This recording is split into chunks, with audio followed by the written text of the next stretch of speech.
obrigado, Ana Maria. Então a gente passaria de imediato à apresentação do professor Pedro Casaneiro, que é da Universidade de Coimbra, que vai falar do acervo de Alexandre Rodrigues Ferreira no Museu de Ciência da Universidade de Coimbra, e também é curador da exposição que está acontecendo agora, desde o dia 16 de maio até outubro, não é isso? É no 11 de outubro. Ao qual, inclusive, eu convoco, eu convido também as pessoas a fazerem essa incursão, porque é uma exposição belíssima e merece ser vista. Lá em Coimbra.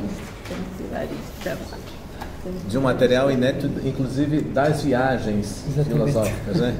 Não é só do Alexandre. Sim, já agora eu apresento-me, portanto, eu também sou biólogo, fui aqui aluno da professora Ana Isabel no início, quando ela estava como assistente, e depois fiz mestrado e doutoramento em museologia na Universidade de Leicester e trabalho essencialmente em museus, e estou desde 2003 portanto, no Museu da Ciência da Universidade de Coimbra. Qual é a sua? A minha está aqui em cima.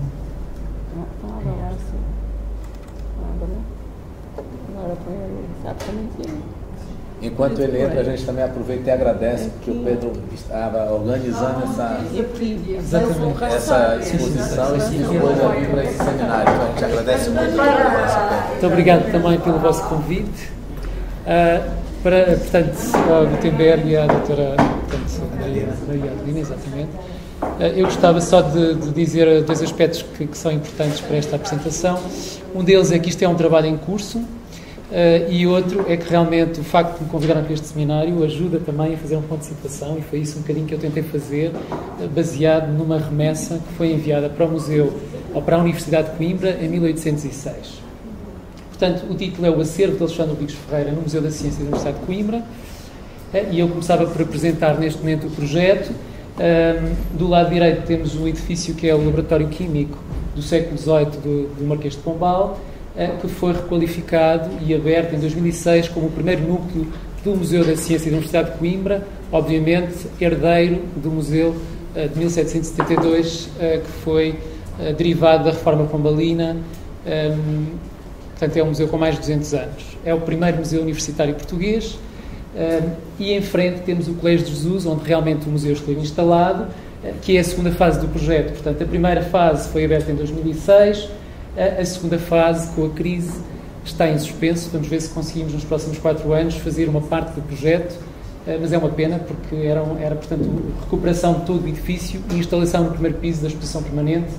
Neste momento o que temos é o Gabinete de Física e o Museu de História Natural, com as galerias de Zoologia e de Mineralogia e Geologia, porque, portanto, tanto a Antropologia como a Botânica foram transferidas durante o século XIX para outros edifícios. Neste momento estão no Colégio de São Bento. Obviamente, como todos os outros museus universitários, houve esta dispersão disciplinar e, finalmente, no século XXI, resolveu-se então juntar os acervos, com muita dificuldade interna, uma vez que as universidades têm muitas pressões. Em Lisboa é idêntico, portanto eu passei de Lisboa para Coimbra e o panorama foi muito parecido. A diferença talvez tenha sido não ter ocorrido um incêndio em Coimbra, esperemos que não ocorra, portanto a maior parte do acervo ainda se encontra intacto. Vamos então avançar. Eu vou falar um bocadinho sobre um documento que está depositado no MINAC, no Museu da Universidade de Lisboa, que é a remessa chamada a Relação dos Produtos Naturais e Industriais, que deste Real Museu se remeterão para a Universidade de Coimbra em 1806. Portanto, para nós é muito importante, enquanto entidade que recebeu esta remessa em 1806. Podem imaginar, portanto, com todas as dispersões, todas as mudanças das diferentes secções de um edifício para o outro, não é fácil hoje fazer, portanto, um ponto de situação do que é que se passa. Portanto, eu aqui digo que é a maior amostra transversal do acervo do Real Museu da Ajuda em Portugal, que foi organizada e remetida para a Universidade de Coimbra em 1806. Eu penso que o saque de 1808 foi maior, mas não está em Portugal, portanto foi para Paris. Por essa razão, transversal no sentido, e vocês podem ver aqui, que, portanto, há uma representação de todas as áreas dos 3 reinos, como eles diziam, inclusive os artefatos iconográficos que foram recolhidos, a sua maioria são, portanto, do Brasil, e então são cerca de 1899 espécimes do Real Museu da Ajuda, dos quais 700 espécimes zoológicos, 500 minerais e rochas, 416 artefactos etnográficos e 283 espécimes botânicos. Inicialmente nós referimos a este acervo como sendo essencialmente do Brasil, é verdade, mas se nós virmos, portanto, esta listagem, vemos que, por exemplo, a coleção de conchas é de Goa, Moçambique, Santo Tomé, Rio de Janeiro, Pernambuco, portanto, numa pequena anotação. Portanto, na realidade, ela é transversal. Não foi só material do Brasil, foi material de todas as áreas representadas no Real Museu. Na verdade, o Brasil era a principal, por essa razão também é o foco deste conjunto. Por exemplo, temos aqui pozolana encarnada da Ilha do Fogo, em Cabo Verde, material de Cuiabá, no Brasil, e inclusivamente material português e da Europa, por exemplo, material do Baleal, Comporta, da Ilha de São Miguel, das ilhas, Portugal em geral. Portanto, nós temos um acervo que representa um bocadinho daquilo que seria o Real Museu da Ajuda, que foi transferido para Coimbra. E eu agora vou olhar um bocadinho em cada disciplina e tentar analisar, até onde foi possível, cada caso em particular. Portanto, esta remessa, uma vez que são objetos de diferentes disciplinas, acaba por ter também uma característica própria. Cada uma delas tem um formato diferente, ou será de um autor diferente, foi organizada de forma diferente. No caso da zoologia, temos uma listagem em 11 páginas, como veem aqui, e simplesmente temos o nome da espécie na notação linneana, muitas vezes, às vezes tem o nome comum, e depois o número de exemplares que foram transferidos. Raramente temos aqui a proveniência. Portanto, do ponto de vista, é muito pobre do ponto de vista museológico, porque um dos aspectos centrais é o local de captura e a data. Claro, nós aqui sabemos quando é material do Brasil, será daquele período da viagem, mas não sabemos se foi na Amazónia, se foi em Mato Grosso, se foi... Enfim, podemos chegar lá, mas não sabemos o local exato. Isto é um aspecto de alguns exemplares da zoologia, 2 ovos de jacaré e um jacaré, supomos que será este. Há um aspecto também importante para indicar aqui na coleção zoológica, é que historicamente não era interessante ou não foi preservada a memória de cada objeto. Houve uma grande reforma em 1900, que foi uma reforma dos exemplares em si, em que reformaram o quê? Reformaram os suportes, as peanhas e muitas etiquetas antigas desapareceram. Portanto, nós o que sabemos é que temos uma espécie de um escrito em todos estes exemplares, que é a coleção antiga. A coleção antiga ocupa cerca de 100 anos, vai desde o final do século XVIII até a segunda metade do século XIX. Portanto, quando é coleção antiga e é do Brasil, há grande probabilidade de ser da viagem filosófica. Se encontrarmos nesta lista, então, pensamos, é este exemplar. E isso aconteceu, portanto, também na botânica e também na mineralogia e geologia. Na mineralogia e geologia é melhor porque há indicação da proveniência. Na etnografia, talvez a área que está mais bem estudada e publicada, inclusivamente, portanto eu não vou aprofundar exatamente essa área. A remessa da geologia, vejam, portanto, é uma escrita completamente diferente, portanto foi outra pessoa, outro escrivão, outra pessoa que fez esta listagem. São 5 páginas, elas estão organizadas em 2 colunas cada página, têm uma designação do espécime e a sua proveniência, uma vez que na geologia é muito importante saber onde é que foi colhido o exemplar. E neste momento nós estamos a trabalhar esta lista, ela não está estudada, mas vejam, por exemplo, os exemplares que são atribuídos à viagem. Obviamente que este plástico que está aqui em cima não corresponde, não é? Foi o que se arranjou na altura, mas o frasco e provavelmente o conteúdo, exatamente, serão, portanto, o aspecto que tem as etiquetas antigas, ferro, não sei o que é que diz aqui, flogite escamoso do Brasil, e aqui uma etiqueta com o número 51. Portanto, nós consideramos, quando encontramos isto, é uma alegria, não é? Porque sabemos que ali está provavelmente um exemplar do acervo das viagens filosóficas. Em relação à botânica, portanto, já temos uma listagem muito extensa, 54 páginas. O texto é descritivo e narrativo. Portanto, a botânica vem na sequência, a seguir vem os produtos industriais, que é a etnografia, mas a botânica é, sem dúvida, o mais extenso. É interessante que é, portanto, a amostra menor. São apenas 283 exemplares e tem um historial completamente...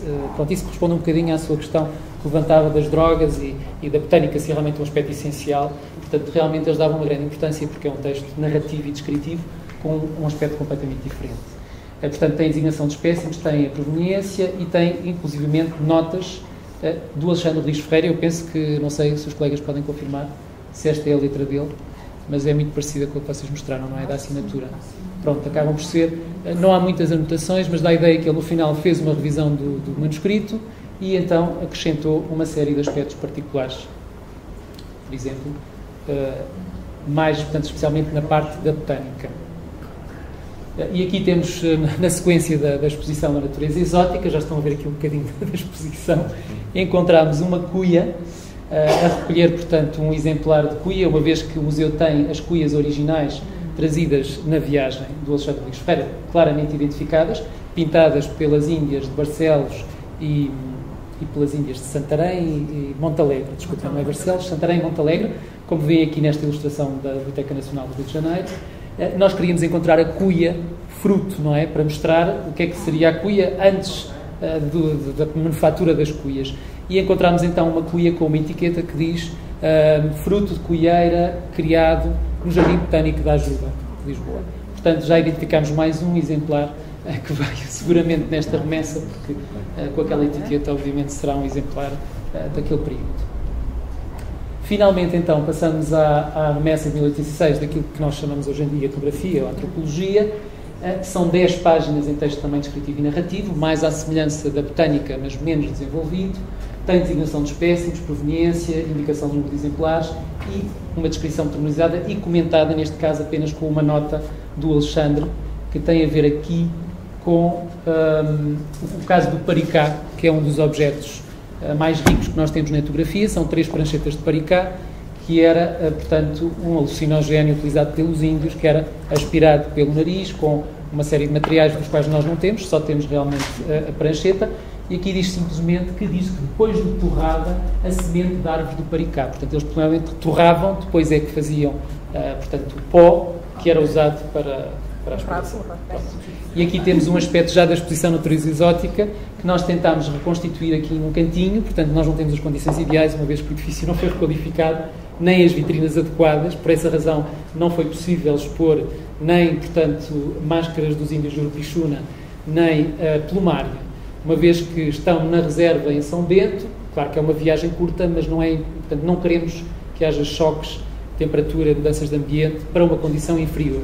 Portanto, se houvesse uma requalificação do espaço, obviamente transferiríamos para cá as máscaras e a plumária, mas as nossas conservadoras, que neste momento estão reformadas, acharam que não é conveniente. A plumária é muito delicada e as máscaras são talvez a joia da coroa da coleção em Coimbra. Por essa razão, o que nós optámos, portanto, temos aqui um manto também Jurupixuna e aqui temos este canto com, ali vemos, portanto, um índio a fazer, portanto, a aspiração do paricá, com uma prancheta idêntica a uma das pranchetas que nós temos. Portanto, como sabem, uma parte da coleção etnográfica ainda existe na Academia das Ciências de Lisboa e é interessante, é maior até do que a coleção que está em Coimbra. E o que é interessante, se vocês virem aqui esta pequena ilustração, mostra, portanto, os índios a aspirar e uma série de pequenos artefactos, inclusive o banco é o que está aqui, o original, mas, por exemplo, todas aquelas caixinhas que são uns búzios ou caracóis onde se guardava o paricá, existem na coleção da Academia das Ciências de Lisboa. As 3 pranchetas de paricá existem em Coimbra, portanto está dividido, não é? Nós só podemos fazer esta representação. Na botânica encontramos 2 vagens, que não são de paricá, são de angico, mas é uma planta do mesmo género, da qual também pode ser utilizada com a mesma finalidade, uma vez que o princípio ativo é o mesmo. Portanto, como veem, estas são as vagens que contêm as tais sementes que depois de torradas eram usadas para a cerimónia do paricá, não sei detalhes deste aspecto. Ok, eu agora vou analisar um pouquinho mais em profundidade a zoologia, que foi aquela que eu me dediquei ultimamente. Já agora queria dizer só que a botânica temos já uma transcrição detalhada de todo o documento. Falta-nos fazer o cruzamento, portanto, com o material que está na coleção etnobotânica. Portanto, a mineralogia, estamos agora a começar a trabalhar na transcrição para depois fazer o cruzamento. E da zoologia temos vindo a fazer, neste momento não tínhamos uma bolseira, já perdemos essa bolseira, portanto, conforme é possível, vamos fazendo este cruzamento. Mas neste caso, e eu vou-me referir em particular à zoologia. Vejam, por exemplo, no caso dos primatas, temos aqui uma listagem. Primatas, portanto, uma série de mamíferos. Vemos que dos citados na listagem, apenas 2 não são do Brasil. Portanto, de 21 exemplares que foi enviado de mamíferos, 14 a 19 poderão ser do Brasil, uma vez que na lista surgem indicações de espécie indeterminada, ou seja, nós não sabemos o que é. Portanto, imaginem, no caso dos macacos, temos um macaco de cheiro, o qual não apareceu, só temos um exemplar desta espécie que foi oferta de Barbosa de Bocage do Museu de Lisboa. não sabemos se pode ser ou não, mas foi enviada no final do século XIX, portanto não é da remessa inicial. De todos os outros, obviamente, pensamos que alguns macacos também serão da viagem, destas 5 espécies determinadas, qualquer um poderá ser, não sabemos. E por aí adiante, no caso da preguiça e dos tamanduás, portanto, temos 3, pensamos que estarão identificados. Os tatus, apenas um, obviamente, será um daqueles. Um peixe-boi, nós temos 2 peixes-boi, portanto, um deles será do Alexandre. No caso dos carnívoros, gatos do mato coati estão identificados. O opossum, nenhum deles é, porque são todos, portanto, da casa Berro do final do século XIX, portanto, não conseguimos encontrar nenhum deste grupo de Delphimorphia. E, finalmente, aqui dos roedores, estamos à procura aqui do rato de palmeira, do esquilo, mas eu penso que não. O porco-espinho não é do Brasil e o lobo também não é do Brasil. Portanto, digamos que deste conjunto de 21 exemplares, nós na coleção conseguimos encontrar 9 exemplares que são referidos como coleção antiga e que nós supomos que serão da viagem. No caso das aves, eu não vou detalhar tanto, porque, enfim, não... Mas pronto, vocês vejam, há uma série de exemplares. O que é que há aqui que poderá não ser? Há muito material do Brasil, portanto, saí azul, anum preto, os tucanos, obviamente, só podem ser do Brasil, os papagaios. Os primeiros, os Açores, não é nenhum do Brasil, portanto, nem corujas, nem peneireiro, nem picantes, se estive a ver, não há nenhuma espécie brasileira. Depois temos das narcejas também não, perna vermelha também não, mas temos aqui os batuíras, há 2 exemplares que poderão ser, e 2 exemplares de franga d'água que são indeterminados, não se encontram. Mais uma série deles, vamos avançando. Avestruz, obviamente, um ovo de avestruz não é do Brasil, é da África. Temos 2 ovos de ema. E depois temos aqui uma série de material, portanto, o mutum, os inhambus, gaivotas não, mas aqui há um saí, saíras, enfim, pelos nomes comuns conseguimos mais rapidamente chegar lá. Portanto, cerca de 15 em 23 serão do Brasil. Portanto, 15 espécimes, isto os enviados, não é? Depois os que nós encontramos na coleção, vamos reduzir este número bastante. No caso dos répteis, são quase todos do Brasil. Portanto, temos 23 em 24 do Brasil, uma vez que eles utilizam os nomes comuns, e é muito mais fácil, porque os nomes comuns brasileiros são português brasileiro, não existem em Portugal, portanto tem que ser espécimes brasileiros. Enfim, depois temos, por exemplo, vejam como é que a lista está organizada. Cururuboia 1, Jujubaboia 1, Saboia 1, e depois diz que, note bem que além destas, vão também preparadas dentro de um cilindro de vidro, conservados em espírito de vinho, que é álcool, 3 cobras de coral, uma boa, 2 jararacas, 3 cobras de cipó e 2 tarazoboiatas. São também brasileiras, obviamente. Portanto, este conjunto de material em líquido não foi identificado, mas provavelmente estará redistribuído em frascos na nossa coleção líquida.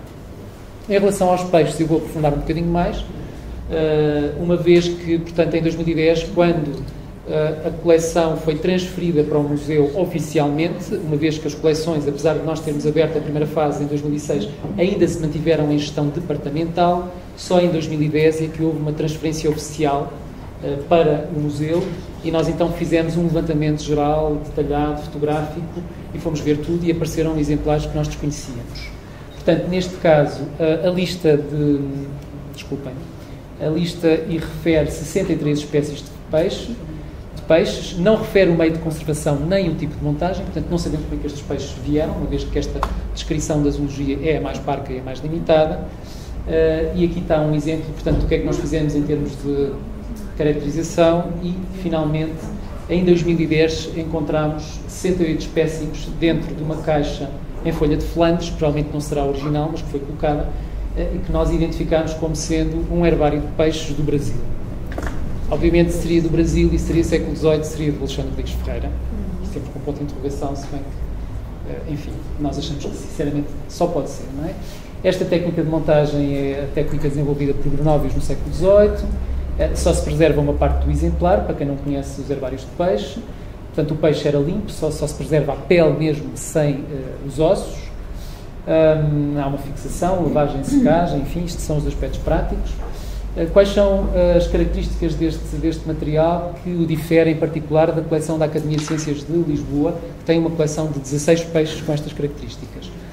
Nós temos, portanto, a maior parte dos exemplares têm um cartão duplo com um filete preto e 28 dos exemplares têm um bordo pintado a azul, que remete, portanto, muito para a casa dos riscadores, este tipo de aguarelada azul, e a escrita, portanto, da identificação liniana, portanto, em caligrafia, e do lado esquerdo, normalmente, vem uma designação no português do Brasil, e do lado direito, uma designação em língua indígena, do qual não sabemos qual é. Portanto,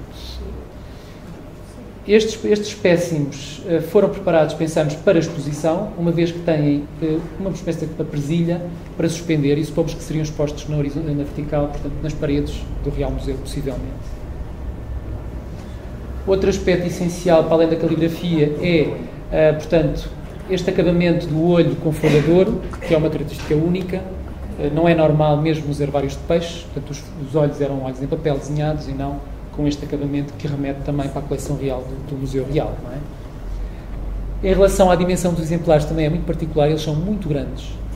O exemplar maior tem 60 cm de comprimento e não sei se vocês já viram coleções deste tipo, por exemplo, a coleção que está em Uppsala, que não é do Linneu, uma vez que a do Linneu foi transferida para Londres, adquirida pela futura, portanto, que se transformou na sociedade linneana, são todos mais pequeninos os exemplares. Portanto, os exemplares do Brasil são enormes, tem 60 cm de comprimento, o mais alto tem 28,5, o mais pequenino é esta sardinha, que tem 16 cm de comprimento. Em relação à classificação, portanto, 58 dos exemplares têm nome científico de acordo com o sistema Natura de Linneu, 1767. 29 só têm nome vulgar em português do Brasil e 19 têm 2 nomes vulgares, portanto, um em português do Brasil e o outro, como eu já disse, na língua indígena. Isto foi a divisão, portanto, que eles faziam, eram os peixes torácicos, são 38, os peixes abdominais. Deste conjunto de 68, nós conseguimos identificar 20 famílias, das quais estas aqui anotadas a vermelho são espécimes de água doce, o que é raro, não é? Porque a maior parte das espécies brasileiras são de água doce. Há mais espécies de água doce do que de água salgada. Portanto, eu não sei porque é que eles optaram por enviar apenas exemplares de água doce, a de água salgada. Vejam aqui, portanto, a divisão. Temos mais de metade da amostra são espécies marinhas, cerca de 34% são de marinhas, mas daquelas salobras, uma vez que o estuário do Amazonas é enorme, não é? Mais de 80 km de comprimento, portanto há aqui um conjunto de espécies que poderão ter sido capturadas naquela região. Eu penso, portanto, há uma investigadora brasileira, que é a Irlinda Bataca, que acha que este conjunto foi feito naquela primeira fase em que eles estavam estacionados em Belém do Pará, portanto há grande probabilidade que tenha sido nesse início, uma vez que estão ali e era fácil, portanto, fazer colheita de material. No início e no fim, no início ele foi muito bom Marajó. Depois fica também, no final também, fica lá assim uns meses. Pode ter sido, portanto, nesse período de permanência. Mas eu penso que este intuito de coleção foi mais forte no início da viagem. No final, e esta técnica é um aspecto que eu não referi ainda, mas é uma técnica que só vai até o final do século XVIII, porque ela, do ponto de vista científico, não é muito interessante, porque não preserva o peixe na sua totalidade e há muitos espécimes que nós temos que identificar através de ossos, por exemplo, o vómer, ou ossos do interior da boca do animal, e uma vez que ali só temos a pele, perdemos uma série de dados. Por essa razão, o material que foi levado no saque para Paris já foram exemplares inteiros conservados em seco, ou poderão ter sido conservados em líquido, e posteriormente o líquido evaporou e passaram a ser preservados em seco. Nós só temos um exemplar, que é o peixe morcego, que está em exposição neste momento, que é preservado desta forma. Todos os outros, portanto, só temos material assim. Aqui são alguns exemplos, nós ainda não confirmamos algumas identificações. Este é um dos exemplares, portanto, preservados de água doce, que é um silurídeo. Aqui temos outro também, que é a chamada traíra, portanto, na língua local, ou em português, também de água doce. E os restantes são peixes já da zona do Recife de coral. No caso da enxada, portanto, vejam aqui, eu coloquei uma imagem para verem como é que é o peixe na realidade, porque, portanto, depois de seco e de ter este verniz tão castanho, que eu penso que este verniz foi colocado em Coimbra. É natural que já houvesse um verniz inicial, mas já vão ver mais à frente, eu comparo com os espécimes que estão na Academia das Ciências e vê-se que, portanto, os que estão lá não foram envernizados durante muito tempo. Aqui mais um, frade franciscano, também um peixe portanto, de coral, e outro também, portanto, são apenas exemplos. Aqui mais um, o barbeiro tem aqui um espinho, é um peixe típico também de recifes de coral. E agora aqui faço uma pequena comparação entre o herbário de peixes da Academia das Ciências, os tais 16 exemplares, com o que nós encontramos, portanto, com o de Coimbra. Portanto, desculpem, não são 16, são 18, estou agora aqui a ver. São todas espécies marinhas. Há 4 peixes cartilagíneos que estão ausentes na coleção de Coimbra, não temos nenhum peixe cartilagíneo, ou seja, que são o grupo dos tubarões e das raias, etc. A tipologia é completamente idêntica, não há nenhum exemplar com o bordo azul. É curioso que na nossa lista que foi enviada existe exatamente esta espécie referida, que é a Fistulária, não sei o nome, o género é Fistulária, mas na verdade nós não temos o género Fistulária.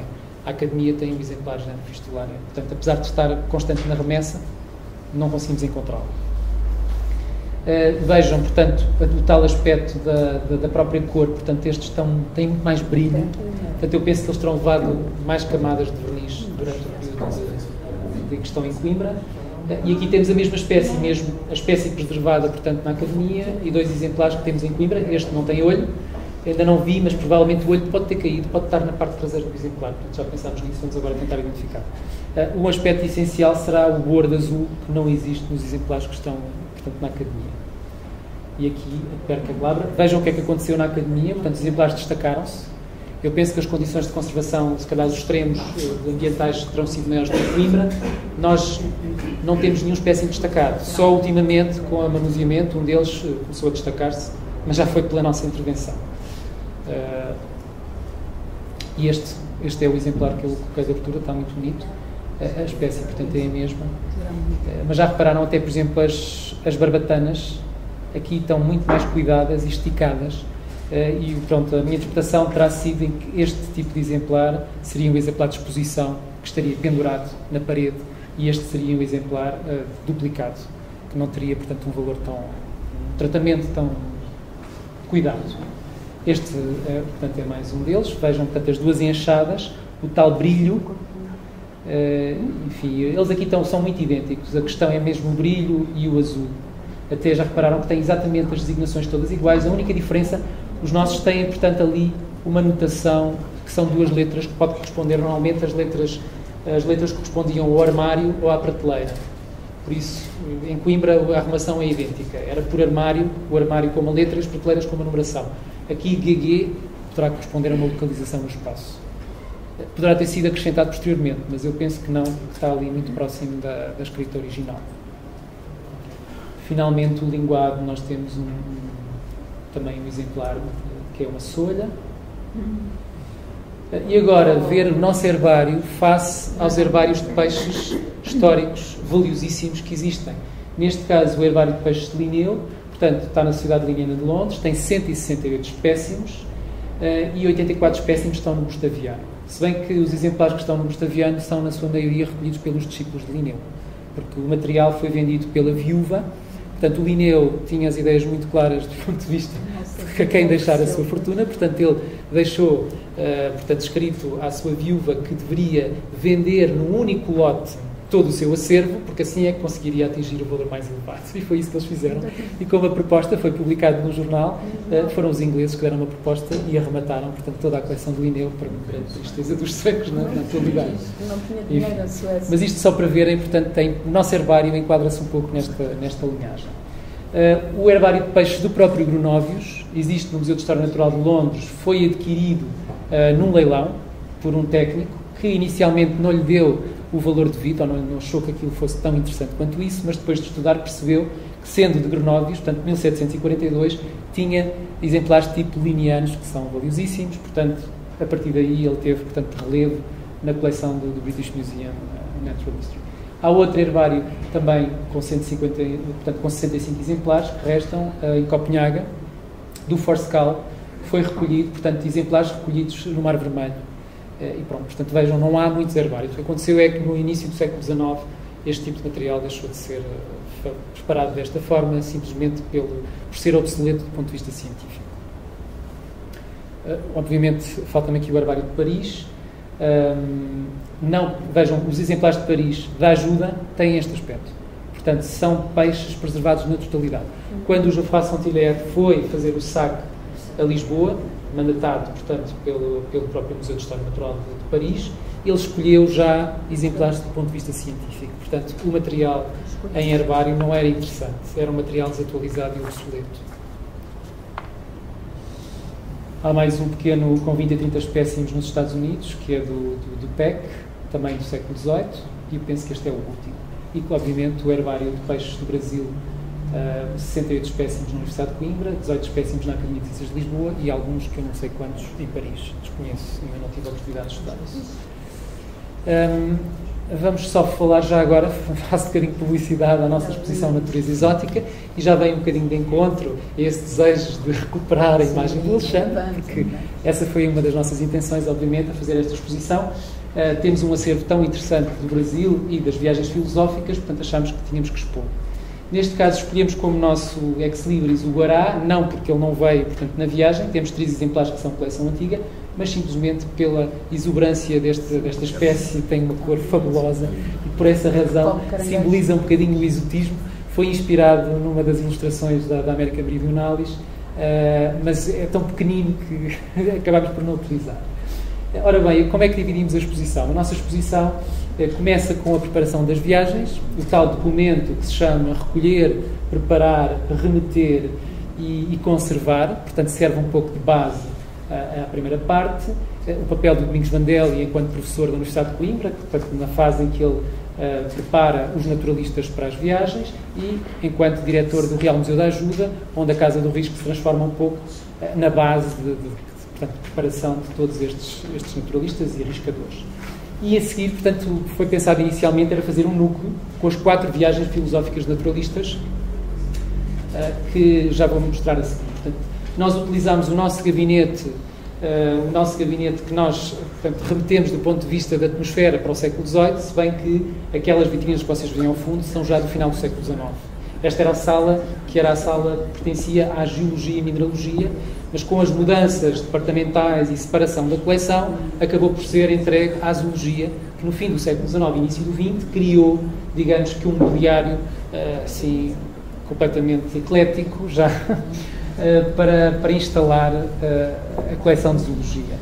O que nós temos realmente mais antigo aqui, do ponto de vista do mobiliário, são estas vitrinas, e foi aqui que optámos, portanto, com esta introdução da preparação das viagens filosóficas, por instalar estes 4 aspectos. A primeira diz respeito aos livros de viagem, a bibliografia, que num rol, portanto, do Domingos Vandelli, no final do rol vêm os livros que ele aconselhava cada naturalista a transportar, que cruzámos, obviamente, com o rol, com a lista de exemplares que o próprio Alexandre Luís Ferreira levou na visita, e então escolhemos uma série de livros, entre eles Sistema Naturae de Linneu, até a própria América, portanto, Pise e Marco Grave do século XVII, que era fundamental, e muitas das ilustrações foram inspiradas também nas que estavam.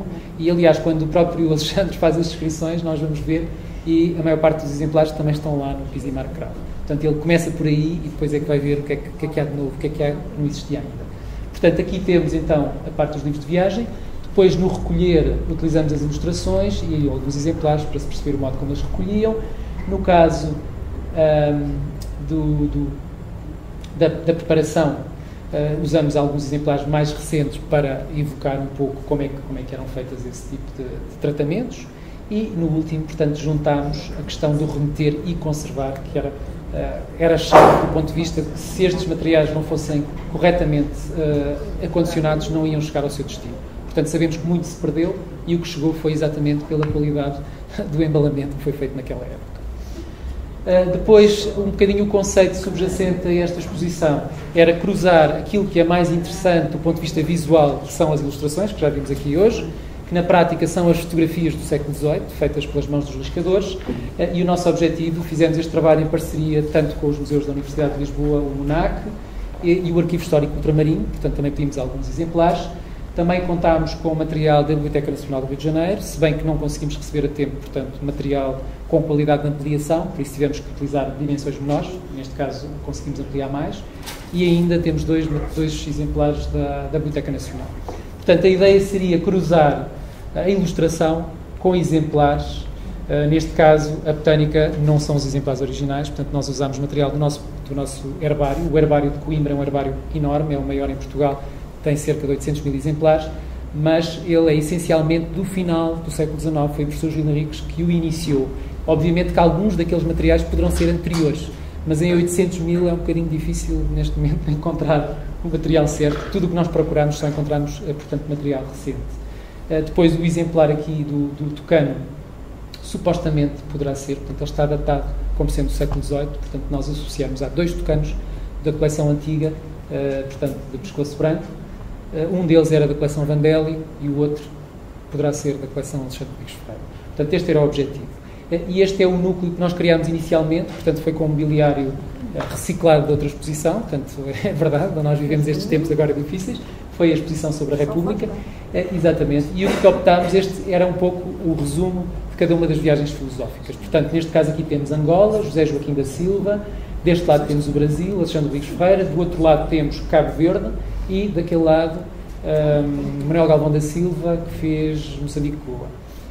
Na verdade, não conseguimos identificar objetos originais dessas viagens, por enquanto. O que temos a certeza que há são conchas, porque as conchas realmente são muito mais transversais do ponto de vista, e a maior parte das conchas que temos são do Índico, portanto são Moçambique e provavelmente Goa, e não do Brasil, se bem que também há conchas do Brasil e há conchas de Angola. De Angola é o que há menos, a exposição, portanto, iniciou-se por aquele núcleo, e depois pensámos associar 2 mesas, portanto, uma delas com 10 exemplares do Herbário de Peixes, não podia faltar, porque estes são realmente originais.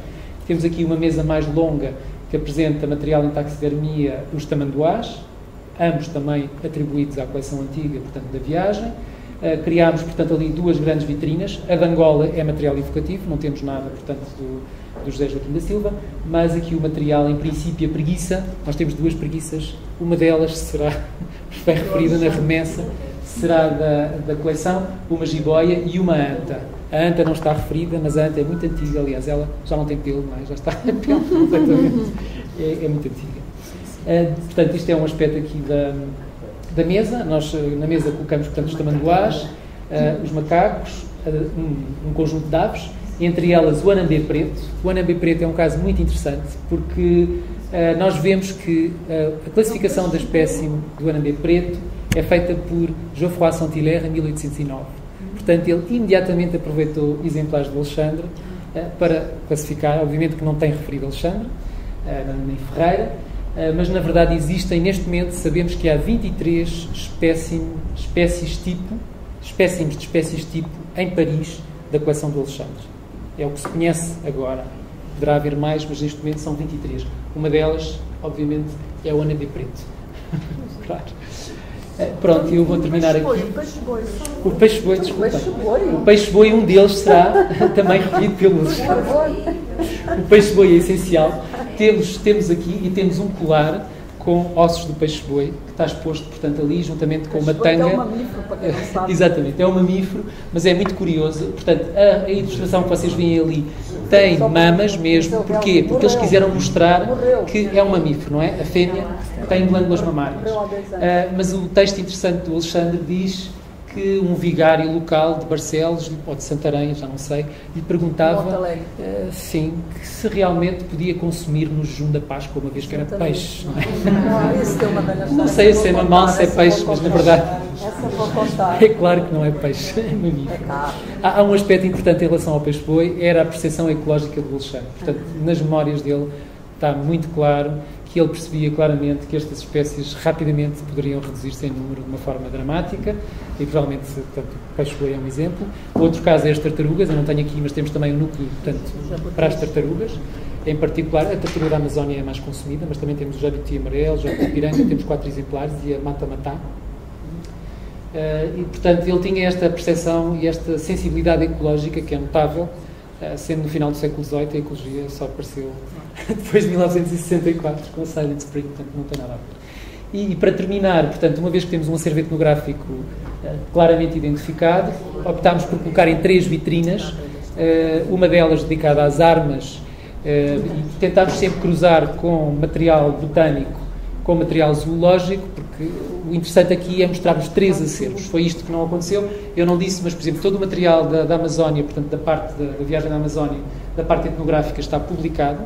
Nos anos 90 foi feita mesmo uma exposição que se chama Viagem à Amazónia, com o material etnográfico. Por essa razão, esse material está muito conhecido, está muito divulgado. Mas o material zoológico, mineralógico, geológico e botânico No caso da Universidade de Coimbra não está tão divulgado.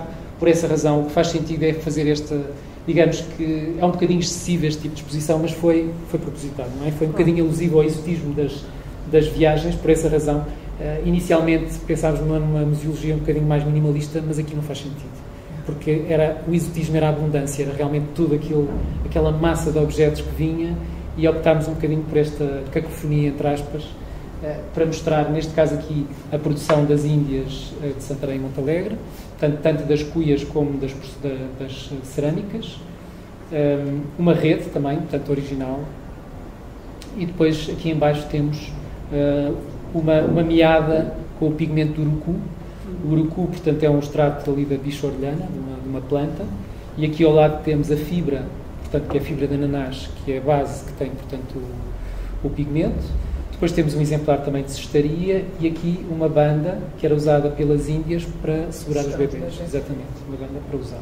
Aqui o núcleo dos tatus refere-se um bocadinho, portanto, o Alexandre só refere 4 tatus, e eles estão aqui 3 representados. Nós, o tatu maior não temos, portanto, há 2 tatus, há o gigante, não temos tatu gigante, e o outro, que é o maior, também não temos. Portanto, só 3 dos exemplares aqui, portanto, que é este, que é o tatu BT, ou tatu Peba, já não sei, e este tatu peludo, e este é o tatu de 3 bandas, que é aquele que fica uma bola, que só existe no Brasil. E obviamente aqui há uma ilustração que não se vê, mas é uma patrona de tatu. Na prática é uma mala feita de pele de tatu. É pegar naquela parte, cozer, colocar. E o tatu fica lá dentro. O tatu desaparece. É só o termo. E pronto, era só isto que eu queria dizer. Só? Obrigado.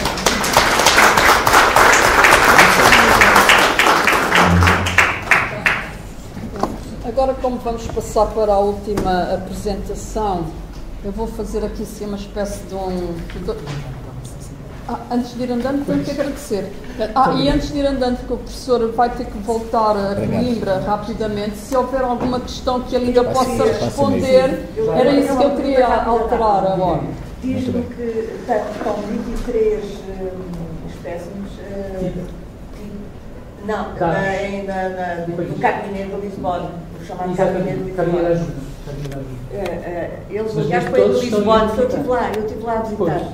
Mas há mais que isso. Sim, há muitos exemplares, mas espécies tipo são na prática aquelas que foram cunhadas pelos franceses.